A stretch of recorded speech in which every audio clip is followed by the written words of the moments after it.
Kalau istiqamah, wa allaw istaqamu, kalau kalian istiqamah ala tariqati, pada jalan manhaj yang telah aku turunkan ini, la asqainahum ma'an ghadaqa, aku akan limpahkan kepada mereka rizki yang tanpa batas.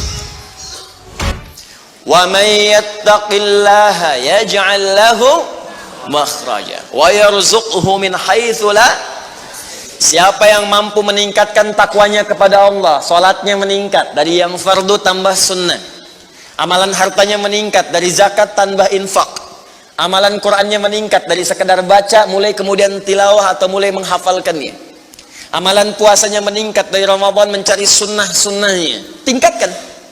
Maka pengertian persamaannya, ya ja'allahu makhraja, semakin meningkat takwanya, semakin aku tuntaskan semua persoalan kehidupannya. Di Bapak Ibu kayaknya nggak dapat masalah, padahal Anda tuh mengalami masalah sebetulnya. Cuman masalahnya sebelum dialami diringankan oleh Allah sehingga seakan-akan tak terasa. Ada yang langsung masalah dihadapkan di depannya, tapi diberikan ketenangan dalam jiwanya sehingga perasaannya nikmat saja. Padahal sebelumnya tidak begitu. Macet, sebelumnya menghujat, kadang mencela, klakson nggak berhenti, ya, bikin status juga, langsung kasih komen negatif, ya. Jakarta kesini banjir, siapa gubernurnya misalnya? Apa solusinya? Ini begini, ini begitu. Apa solusinya? Apa ketenangan yang kita dapatkan? Tapi ada orang yang ketika dapat macet, tiba-tiba Allahu Akbar, dia cuma klik dengan satu tombol, klik keluar murotal. Alhamdulillah ya Allah, engkau kasih macet. Kalau enggak macet seperti ini, bagaimana aku kemudian mendekat kepadamu dengan mendengar murotal ini? Ternyata ketika macetnya 15 menit, hafal ayat 3 ayat. Selalu ada hikmah dalam kehidupan. Sedang zikir, ada yang berdoa, itulah yang dimaksudkan. Dientaskan persoalan, diberikan ketenangan, dan dipahamkan tentang nikmat yang diberikan. Ada orang yang minta dulu. Nah nanti orang soleh ini, solihin, itu diantara mereka bertawasul dengan amal solehnya. Ada yang sering bersolawat, tawasul dengan solawatnya. Ada yang sering infak, tawasul dengan infaknya. Bukankah kita pernah mendengar kisah yang sangat viral? Padahal masa itu belum ada media sosial, tapi sampai kekinian sekarang. Kisah ini terjadi sangat lampau, sampai sekarang lewat 15 abad masih viral, dibukukan. Perhatikan, kalau kita ikhlas, maka semua kisah kebaikan kita akan diangkat sampai di masa yang tidak batas, sampai terjadi hari kiamat kembali kepada Allah Subhanahu wa taala. Walaupun komunikasi alatnya tidak lengkap. Pernah dengar kisah 3 orang yang sedang berjalan, kemudian tiba-tiba ada hujan, berlindung masuk ke sebuah gua. Begitu masuk di dalam gua itu, kisahnya sangat populer sekali, sampai ada di Sahih Al-Bukhari, sampai sekarang sering dikisahkan. 3 orang laki-laki sedang berjalan beraktivitas, tiba-tiba datang hujan deras, berlindung masuk ke dalam sebuah gua. Ketika duduk di gua itu, tanpa sadar batu dari atas menggelinding menutup ke dalam muka pintu gua itu. Pus, rap. Saking padatnya tidak meninggalkan celah yang cukup untuk mereka keluar. Akhirnya setelah reda, berusaha untuk mendorong. 3 orang nggak sanggup. 1 lemas, yang 2 dorong makin nggak sanggup. 1 lebih lemas, 1 orang dorong, ya sama betul-betul nggak sanggup. 3 aja nggak sanggup, 1 pengen dorong, nggak bisa. Akhirnya yang paham rumus ini, dari 3 orang itu mulai berkata kepada teman yang 2, ini mustahil kita bisa kemudian tuntaskan kecuali kita bertawasul dengan amal soleh yang pernah kita kumpulkan dalam hidup. Jika kita sudah merasa tak mampu sebagai makhluk, maka ini tanda dari Allah untuk meminta kepada Khalik. Dan disinilah kita disadarkan oleh Allah pentingnya amal soleh. Maka kalau kita sudah merasa amal soleh kita bermanfaat, bahkan bisa dipakai dalam doa, nanti akan semakin semangat amal solehnya. Itu rumus Pak Bu. Di sekarang banyak orang itu tidak mengerti kenapa mesti beramal soleh. Karena itu ketika diminta beramal, malas. Maghrib sudah sholat, begitu isya adzan, Allahu Akbar, ayo isya. Kok cepet amat, barusan udah maghrib sekarang isya lagi. Tapi kalau orang yang mengerti, Allahu Akbar, mudah-mudahan tiap menit sholat. Kata bisa minta. Bukankah dalam salat itu minta? Ya, Rabbighfirli warhamni wajburni warfa'ni, permintaan semua. Dalam sujud minta lagi, minta. Selesai. Maka 3 orang itu bermohon dengan amalannya. Yang satu mengatakan, ya Allah, saya punya seorang ibu yang saya baktikan hidup saya untuk melayani beliau. Saya bekerja pulang kemudian tidak pernah saya mengambil sesuatu sebelum ibu saya dulu. Apa yang saya lakukan sebelum tidur? Saya kemudian siapkan susu untuknya saat bangun, kemudian saya berikan terlebih dahulu. Saya tidak pernah menyentuh makanan sebelum ibu saya terlebih dahulu menyentuhnya. Satu kali saya datang, ya Allah, mendapati beliau sudah tertidur. Maka saya tidak berani menyentuh kemudian makanan itu. Dan saya punya kebiasaan ketika bangun saya siapkan air susu. Ya, saya bayangkan ibu memberikan ASI kepada saya, maka sekarang saatnya saya memberikan susu kepadanya. Kemudian saya tunggu di sampingnya, saya sampai ibu saya tertidur sampai bangun. Ketika dia bangun, saya tidak pernah terangkan kepadanya bahwa saya memegang nampan itu dari sejak malam sampai dia bangun. Kemudian saya tuangkan, saya minumkan kepada beliau. Setelah beliau menyentuh baru saya makan. Kalau ini menjadi amal soleh yang pernah saya kerjakan, ya Allah, dan Engkau ridha dengannya, mohon bebaskan kami dari kungkungan batu ini. Yang tadinya tidak bergerak, begitu didorong bergeser. Mau keluar masih susah. Ya, ini pertanda dari Allah ingin mendengar semua amalan-amalannya supaya adil terdengar keseluruhannya. Kedua, ya Allah, saya pernah mimpin suatu perusahaan, kalau bahasa kita sekarang. Saya pernah punya bisnis, ya Allah. Kemudian ada karyawan saya, tiba kemudian pamit meninggalkan pekerjaan, tapi gajinya belum saya berikan. Lantas saya simpan gaji itu, dia tak kunjung datang. Kemudian saya berinisiatif, ya Allah, untuk menjadikan gajinya dia sebagai modal, karena khawatir kalau pulang nilainya sudah berkurang. Maka dibelikan oleh saya, Allah, kambing. Kemudian dikelola kambing itu sampai bertahun-tahun datang, kambingnya sudah penuh, ya Allah, dengan berbagai kandang, ternak sudah banyak, selapangan sudah kumpul. Begitu dia datang, saya berikan kepadanya semuanya itu, dia mengatakan, kamu bercanda ya? Gaji saya kan cuma 1 juta, kenapa dibalikin tiba-tiba ada 1000 kambing?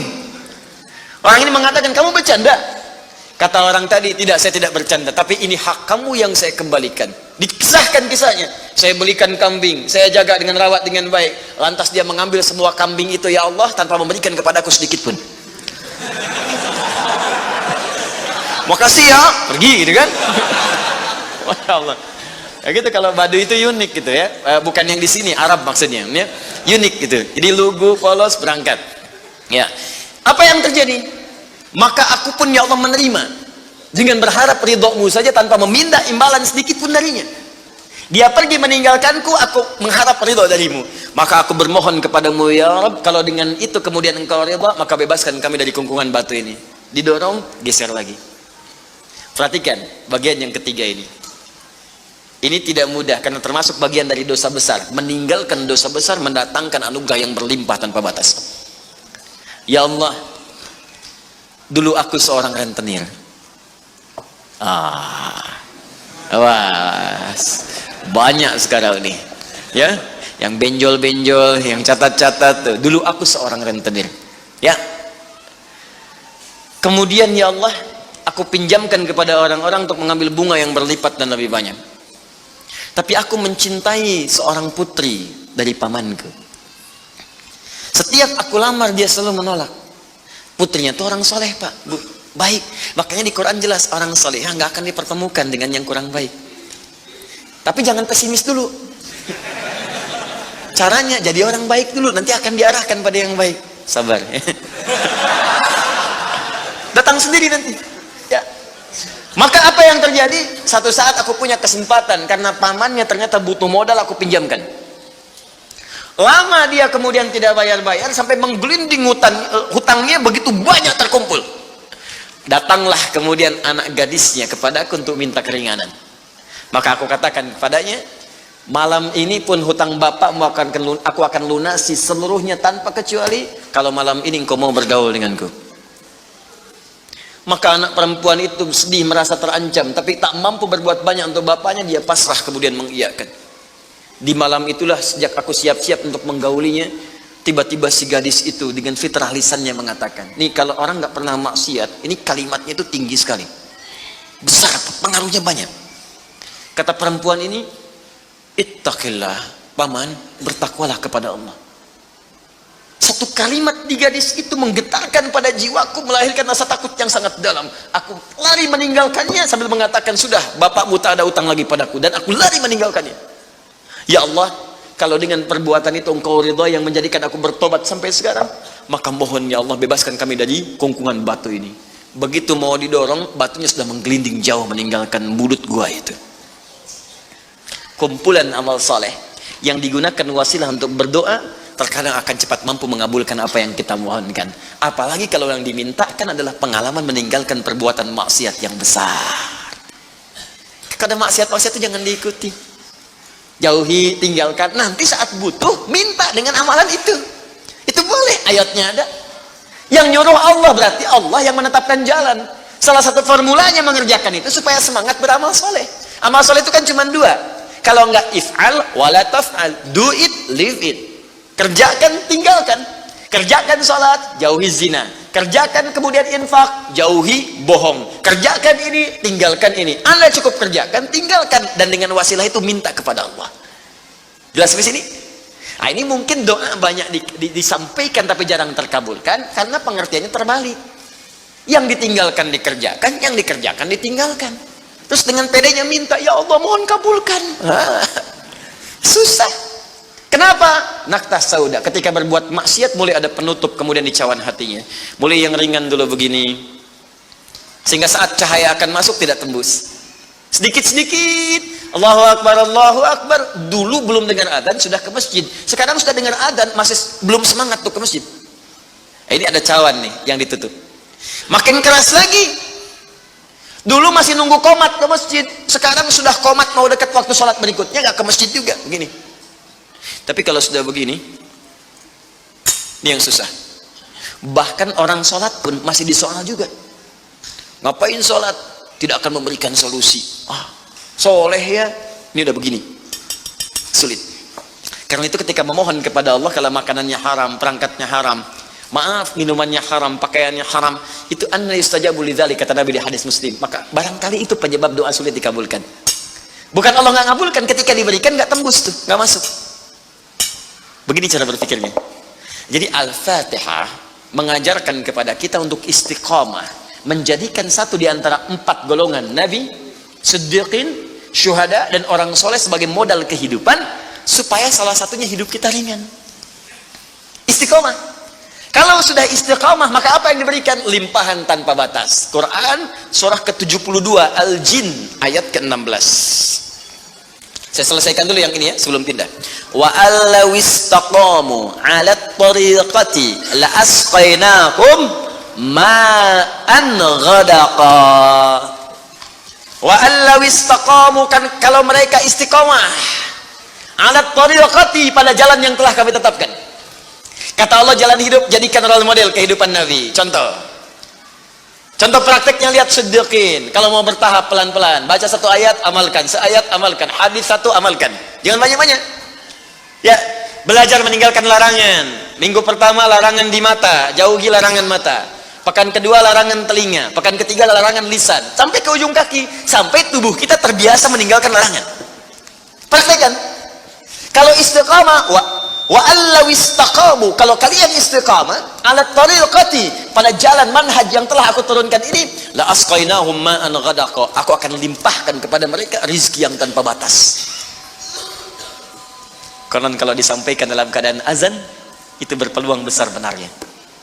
Karena itu, dan Al-Quran tidak ada yang salah. Ma'an ghadaqa di ayat ini bukan berarti air, tapi gambaran dari limpahan yang tiada bertepi. Bukankah kalau dalam saat haus paling enak minum air? Bukankah kalau energi itu hilang, air yang datang bisa menguatkan kembali? Ya kan? Bukankah air bisa menjadikan yang kotor menjadi bersih? Maka rizki itu sifatnya luas. Bisa jadi kemudian materi, bisa uang, bisa ketenangan, bisa limpahan keturunan, dan sebagainya. Istiqamah.